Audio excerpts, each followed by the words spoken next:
Surat city police દ્વારા સ્વતંત્રતા દિવસની ભવ્ય ઉજવણી કરાઈ। પોલીસ પરેડ ગ્રાઉન્ડ અઠવાલાઇન્સ ખાતે કાર્યક્રમ યોજાયો। સુરત શહેર પોલીસ કમિશનર અનુપમસિંહ ગેહલોત કાર્યક્રમમાં મુખ્ય અતિથિ તરીકે ઉપસ્થિત રહ્યા।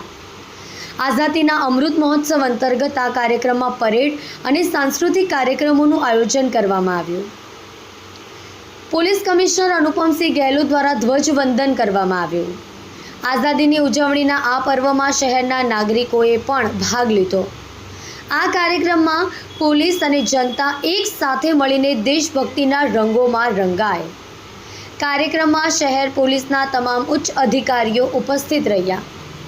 સુરત પોલીસ કમિશનરનું સંબોધન। સુરત પોલીસે વર્ષ દરમિયાન સુંદર કામગીરી કરી છે।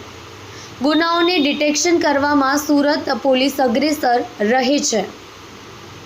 રાષ્ટ્રપતિના તરફથી સારી કામગીરી બદલ ગુજરાતના 21 પોલીસ કર્મચારીને મળ્યા, તેમાંથી 6 પોલીસ કર્મચારી સુરતના છે।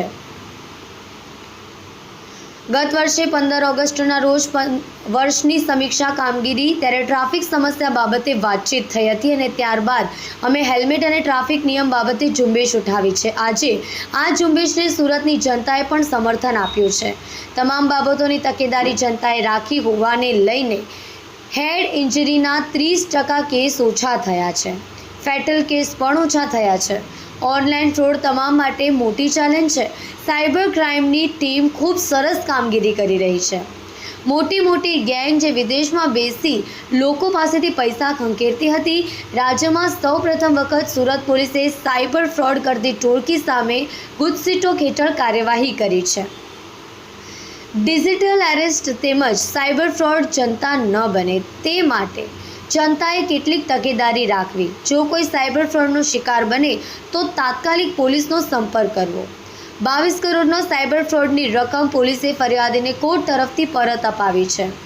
પોલીસ પ્રજા વચ્ચે જાય છે અને લોકોને પડતી મુશ્કેલી બાબતે વાત કરે છે। સુરતમાં પોલીસ અને પ્રજા વચ્ચેનું અંતર પૂર્ણ થયું છે। સુરત શહેરમાં તમામ તહેવાર કોમી એકલા સાથે પૂર્ણ કરે છે। સુરતમાં આજુબાજુના 8 થી 9 ગામડાઓનો વધારો થયો છે। આ માટે નવી ચોકી પોલીસ સ્ટેશન ખોલવા માટે કામગીરી કરવામાં આવી રહી છે। ઇનલીગલ રીતે જે ઘૂસણખોરી કરે છે તે બાબતે પણ પોલીસ કામગીરી કરે છે। અંગદાનને પણ પોલીસ સમર્થન કરે છે। અંગદાનના કિસ્સામાં ગ્રીન કોરિડોર મહત્વનો છે, તે માટે ટ્રાફિક પોલીસ દ્વારા ખૂબ જ સારી કામગીરી કરવામાં આવે છે। તહેવારોનો સમય ચાલુ થયો છે, તેને લઈને સુરત પોલીસ કટિબદ્ધ છે।